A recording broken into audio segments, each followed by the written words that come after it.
नमस्कार, मैं पीयूष सिंह राष्ट्रवाद न्यूज में आप सभी का स्वागत करता हूं। आज हमारे साथ कोरोना जैसे विशेष मुद्दे पे बात करने के लिए शिवसेना के प्रवक्ता शैलेश पांडे जी और बीजेपी के महाराष्ट्र प्रदेश के पूर्व राज्य मंत्री अहमद राणा जी हैं। आइए चलते हैं और उनसे बात करते हैं कि कोरोना के जो हालात देश में पैदा हुए हैं या महाराष्ट्र में पैदा हुए हैं उसका क्या निराकरण है। आप सभी लोगों को नमस्कार।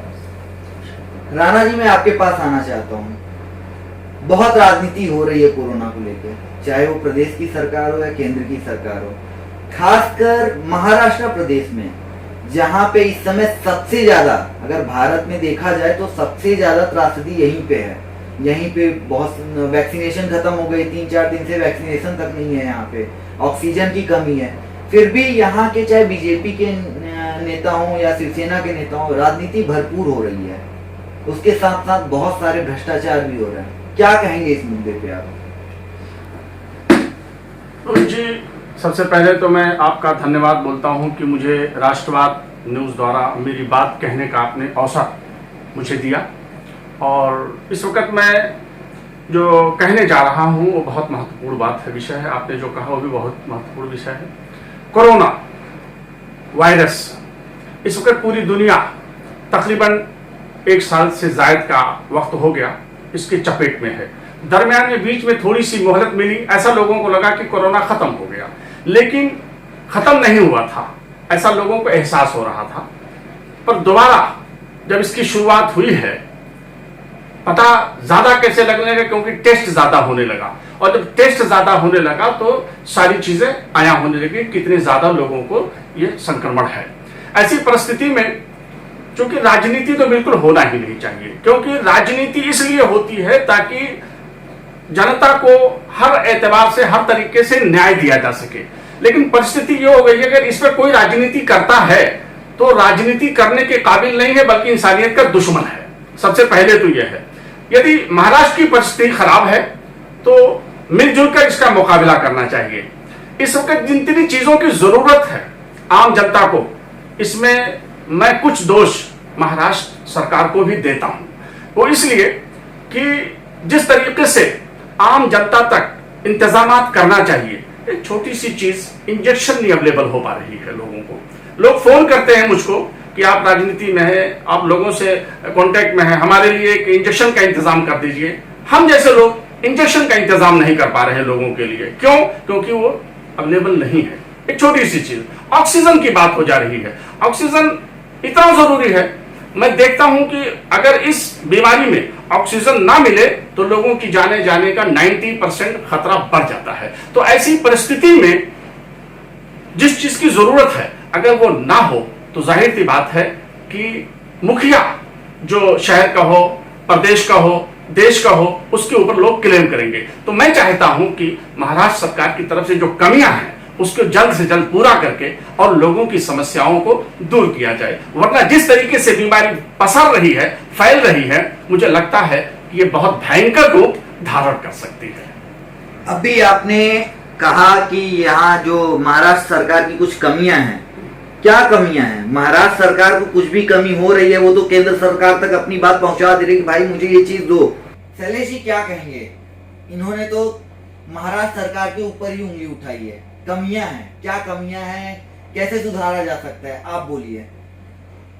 देखिए, ऐसा है पीयूष जी, अभी अभी डॉक्टर राणा जी ने जब अपने वक्तव्यों को शुरू किया तो सबसे पहले उन्होंने यही कहा कि हमें इस पे कोई राजनीति नहीं करनी कोरोना पे। और उसके चंद मिनट भी नहीं बीते थे और इन्होंने तुरंत राजनीति शुरू कर दी। खैर कोई बात नहीं है, राजनीतिक पार्टी के वो नेता है, राजनीति करना इनका फितरत है। और भाजपा का महाराष्ट्र में इस वक्त तो जरूरत से ज्यादा फितरत हो गया राजनीति करना। हालांकि वो राजनीति करे, हम सेवा का काम कर रहे हैं और सेवा का काम करते रहेंगे। लेकिन मैं डॉक्टर साहब की बातों का जवाब ये दूंगा जो इन्होंने कहा कि महाराष्ट्र सरकार जवाबदार है या इंजेक्शन की कमी है। तो रही बात इंजेक्शन की, तो हमारी सरकार तो यहाँ पर लोगों को इंजेक्शन दिलाने की कोशिश कर रही थी, लेकिन इनके कुछ नेता वो कभी दमन भाग के जाते हैं, तो कभी कोई हवाई जहाज से इंजेक्शन दिखावा करने की कोशिश कर रहा है, जो ये विखे पाटिल है इनके परिवार के लोग, ये कहाँ है? एक तरफ तो सरकार को इंजेक्शन नहीं मिल रहा है, फिर ये देवेंद्र फडणवीस जी कहाँ से जत्था लेके आ जाते हैं, क्या कहोगे? कहाँ से लेके आ जाते हैं सुरेश विखे पाटिल जी? ये बात ये कैसी राजनीति है? ये बात कहाँ अगर से? आपको करना है तो वो इंजेक्शन सीधे रोगियों को या हॉस्पिटल में डायरेक्ट लोगों के पास पहुंचानी चाहिए थी। मतलब फिर इनका आप ये क्या राजनीति कर रहे हैं? आम जनता को नहीं मिल रहा है, नेताओं को मिल रहा है, इस पे क्या कहो, खासकर भाजपा के नेताओं को? देखिए, मैं अभी जनाब शैलेश जी ने अभी बड़ी स्पष्ट बात कही कि राजनीति नहीं होनी चाहिए, बेशक नहीं होनी चाहिए, और मैं भी कोई राजनीति मूड में नहीं हूं। लेकिन सच ये है, जो चीज की कमी है, जैसे दो चीजों की ज्यादा कमी पाई गई। आपने कहा कि बड़े नेताओं को मिल जाती है, गरीबों को नहीं मिल रही है, बीजेपी वालों को मिल जा रही है, फला लोगों को नहीं मिल पा रही है। इन्होंने जिस तरीके से कहा, पूरी दुनिया जानती है कि किसको मिला किसको नहीं मिला। देखिए, अगर 2-4-20, 200-400, 500 इंजेक्शन अगर मिल जा रहे हैं किसी को, वो अपने अपने पर्सनल ताल्लुकात हो सकते हैं। विखे पाटिल ने पूरा एरोप्लेन भर के इंजेक्शन लाया, लैंडिंग उन्होंने वीडियो शूटिंग किया, मामला कोर्ट तक गया। लेकिन तो ये एरोप्लेन भर के इंजेक्शन और सवाल ये है, और रात के आज आधी की रात को देवेंद्र फडणवीस जी पुलिस स्टेशन जाके बैठते हैं। यही बात मैं कहना चाहता हूं शैलेश जी, जब एक विपक्ष का नेता ईमानदारी के साथ अगर मेहनत कर करके केंद्र से इतने ज्यादा ला सकता है, तो महाराष्ट्र सरकार में से वो केंद्र से नहीं लाए थे, जहां से भी वो लाए थे। दूसरी जगह से। नहीं हाँ, हाँ। और नहीं, देखिए कैसा है, कभी भी गलत चीज को प्रोत्साहित करना, ये मुझे लगता है ये इस वक्त कोरोना के संकट में लोगों को मदद करने का वक्त है, गलत चीजों को प्रोत्साहित नहीं किया जाता। हालांकि कोर्ट ने भी इस विषय पर संज्ञान में लिया है और कहा है कि ये जो तरीका था वो तरीका सही नहीं था।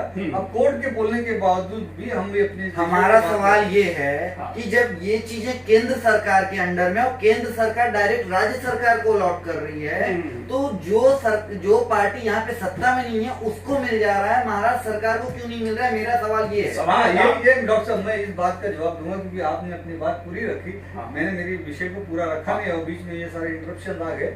महाराष्ट्र सरकार की जहां तक बातें, में ये जो डॉक्टर साहब ने बात की शुरुआत की, आज सही मायने में मैं अगर शुरू से गिनाऊं जब से कोरोना आया है, महाराष्ट्र में उद्धव साहब ठाकरे जी एक संवेदनशील मुख्यमंत्री के नाते बड़े ही संवेदनशीलता के साथ लोगों की सेवा कर रहे हैं और कोरोना से लड़ रहे हैं। लेकिन जब भी कोई ऐसा कठोर निर्बंध, कठोर कार्रवाई करने का विषय आया, तो इनके पार्टी के लोग और यही लोग आ जाते हैं कि नहीं, हम आंदोलन करेंगे, हम रास्ते पर उतरेंगे।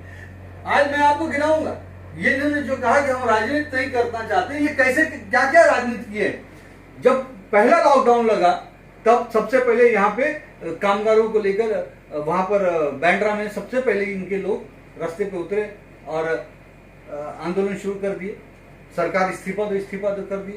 बाद में विषय आया एमपीएससी एग्जाम का। एमपीएससी एग्जाम के लिए इनके एक नेता विधायक है पुणे के, वो हजारों लोगों को लेकर रास्ते पे उतर गए और आंदोलन करना चालू हो गया। विद्यार्थियों को पूरे महाराष्ट्र में आंदोलन शुरू हो गया। बताइए, कोरोना के जिस काल में आदरणीय नरेंद्र मोदी जी ये कहते हैं कि सोशल डिस्टेंस रखिए, उस वक्त अगर हजारों लोग रास्ते पे थे तो आज वो क्या कोरोना को फैलाना नहीं हुआ? और 10 दिन के बाद डॉक्टर साहब वही विद्यार्थी लोग मुख्यमंत्री को पत्र लिखते हैं कि नहीं, हमारा एग्जाम बढ़ाइए, कोरोना बढ़ रहा है, इसको डेट आगे बढ़ाइए। और जब इनके हाथ से वो विद्यार्थी निकल जाते हैं तो उसके बाद ये व्यापारियों के पास जाते हैं कि नहीं, व्यापारियों को आंदोलन करना चाहिए, व्यापारियों को रास्ते को उतारने की कोशिश करते हैं। और कई बार तो छोटे छोटे बच्चों को लेकर ये आंदोलन, कुछ भी बात होती है तो मुख्यमंत्री इस्तीफा दो, ये चालू हो जाता है। सहयोग की जो भूमिका एक विरोधी पक्ष की होनी चाहिए वो महाराष्ट्र में मुझे भारतीय जनता पार्टी की नहीं दिखती है। इनको तो यही लगता है कि ये प्रकारेण ये महाराष्ट्र की सरकार गिर जानी चाहिए, इसको गिरा दी जानी चाहिए। और ये इनकी छटपटाहट है क्योंकि 105 विधायक लेकर बैठे, इसके बावजूद महाराष्ट्र की सत्ता में नहीं है, इसलिए सत्ता न मिलने की छटपटाहट है, जिसके कारण ये कोरोना की संकट काल में भी सिर्फ और सिर्फ राजनीति कर रहे हैं। क्या कोरोना से लड़ने का एक ही वो है, ऑप्शन है कि उद्धव ठाकरे इस्तीफा दें? क्या कहेंगे इस पे? देखिए, इस्तीफा क्यों देंगे, वजह उसकी होती है। इंजेक्शन आया, शैलेश जी ने कहा किसको मिला, इन्होंने पिछले दिनों के जो मामला पेश किए, ठीक है, ये पूरा महाराष्ट्र, पूरी दुनिया जानती है महाराष्ट्र की नौयत को। अभी हम लोग बहस इस बात पर कर रहे थे कि महाराष्ट्र में परिस्थिति बहुत खराब है और इस परिस्थिति को बेहतर बनाने के लिए उपाय क्या है। मैंने इतना कहा कि उपाय यह है कि जब हम हालात को देखते हुए आम लोग जब बीमार पड़ते हैं और उनके लिए दवाओं का जखीरा हम ना रख करके, एक छोटी सी बात मैं बता रहा हूं, आज की ही बात है। मेरे पास किसी ने एक वीडियो भेजा, महेंद्र वेस्ट में टेम्बा हॉस्पिटल है। टेम्बा हॉस्पिटल के बाहर बोर्ड लगा हुआ है कि यहाँ ऑक्सीजन खत्म हो चुका है, बेड भी फुल हो चुके हैं, अन्यथा नए पेशेंट हमसे कांटेक्ट ना करें। आप बताइए, गरीब आदमी, एक ही सरकारी हॉस्पिटल है, वहां बोर्ड लगा दिया गया है, कहां जाएगा? मोदी जी के पास मांगने जाएगा, या यहाँ के लोकल डॉक्टरों के पास जाएगा, या यहाँ के कमिश्नर के पास जाएगा, या यहाँ के प्रशासन से वो शिकायत करेगा? वो जो जिम्मेदारी है ना, वो किसकी जिम्मेदारी है? यहाँ के लोगों की जिम्मेदारी है। शैलेश जी, मेरा सवाल आपसे है, हर चीज में आप प्रधानमंत्री मोदी को टारगेट कर रहे हो, हर चीज में, चाहे रेमडेसिविर दवा हो, चाहे वैक्सीन हो, ठीक है, केंद्र सरकार के पास बहुत लोड है इस समय, लेकिन कुछ दिन पहले, आज के 3 महीने या 4 महीने पहले ऑक्सीजन प्लांट के लिए पैसे आए थे, प्लस अभी फरवरी बीता है, 2-3 महीने पहले फरवरी बीता, 12,000 करोड़ का स्वास्थ्य का बजट है आपका। आपकी सरकार ने कितनी दवाइयां, कितनी ऑक्सीजन अपने बजट से किया, ये बताइए मुझे। देखिए, मैं आपके 3 प्रश्न आपने किए, मैं उसके जवाब दूंगा। डॉक्टर जी ने जो प्रश्न छोड़ा था कि मीरा भाईंदर में वो एक ही अस्पताल है, ऐसा नहीं है। जैसे ही वो पंडित भीमसेन जोशी अस्पताल फुल होता है, हमने स्वर्गीय प्रमोद महाजन हॉल में, वहाँ पे हमने कोविड केयर सेंटर का निर्माण किया हुआ है। हमने धर्माधिकारी हॉल है, वहाँ पे स्वर्गीय अप्पा साहब धर्माधिकारी हॉल, उसमें हमने कोविड सेंटर बनाया हुआ है। हमने स्वर्गीय मीनाताई ठाकरे जो अपना सभागृह है, उसके अंदर हमने कोविड केयर सेंटर का निर्माण किया हुआ है। इसके अलावा हमारे जो स्पोर्ट्स कॉम्प्लेक्स के ठीक सामने, जहाँ पे पहले कोविड ये क्वारंटाइन सेंटर था, वो 2 टावर्स में हमने वहाँ पे कोविड केयर सेंटर का निर्माण किया हुआ है। और आने वाले समय में भी जितनी भी जरूरत पड़ेगी, हम और भी जगह पे कोविड केयर सेंटर बनाएंगे। और उसके साथ ही मीरा भाईंदर शहर में जो बहुत सारे प्राइवेट हॉस्पिटल्स हैं, हमने वहाँ पर भी कोविड इलाज कराने की उनको अनुमति दी हुई है। इसलिए कहीं भी अभी फिलहाल में तो कहीं भी बेड की ऐसी कमी नहीं है। जो ऑक्सीजन और वैक्सीनेशन का विषय है, वो भी हम चल रहे हैं। अब मैं आपके प्रश्न का जवाब देना चाहूंगा, जो आपने वैक्सीन की बात की कि हम क्यों बार बार केंद्र को कह रहे हैं। मैं पीयूष जी, आपके माध्यम से मैं प्रधानमंत्री जी से पूछना चाहूंगा, और डॉक्टर साहब आप भी मुझे बताइए, महाराष्ट्र की जो आबादी है वो कितनी है? 12.5 करोड़। महाराष्ट्र की आबादी 12.5 करोड़ है। गुजरात की आबादी कितनी है? 8.5 करोड़। 6 करोड़ समथिंग है दोस्तों। अब बताइए, एक राज्य है जिससे 2 गुना जनसंख्या आबादी वाला राज्य महाराष्ट्र है। तो महाराष्ट्र, एक बात। दूसरी बात, महाराष्ट्र में आपने अभी भी कहा कि यहाँ पे ज्यादा पैमाने पे कोरोना फैला हुआ है। तो जब महाराष्ट्र में ज्यादा पैमाने पे कोरोना फैला था और उसकी तुलना में गुजरात में कम फैला था, तो वैक्सीन किसको ज्यादा देना चाहिए? 2 पॉइंट मेरी बात ध्यान से सुनिए डॉक्टर साहब, और मैं आपसे चाहूंगा ये जवाब आप दें कि जब महाराष्ट्र की 12 करोड़ की आबादी, गुजरात की 6 करोड़ की आबादी, यहाँ पे वहां गुजरात से ज्यादा कोरोना फैला हुआ था, तो उसी वक्त जो वैक्सीन दिया गया कोविड का, वो महाराष्ट्र को दिया जाता है 1 करोड़ 20 लाख समथिंग, और 1 करोड़ वैक्सीन दिया जाता है गुजरात को। ये कहीं ना कहीं केंद्र का अन्याय है कि नहीं है? भेदभाव की भावना है कि नहीं महाराष्ट्र के प्रति? ये बिल्कुल भेदभाव की भावना है। और सेम चीजें देखिए, ऑक्सीजन का सिलेंडर जो आप बात कर रहे थे, केंद्र सरकार ने दिया। ऑक्सीजन प्लांट इंस्टॉल करना, ये नहीं कि वहां से आया, ट्रक से आया और हमने वहां पे खड़ा कर दिया।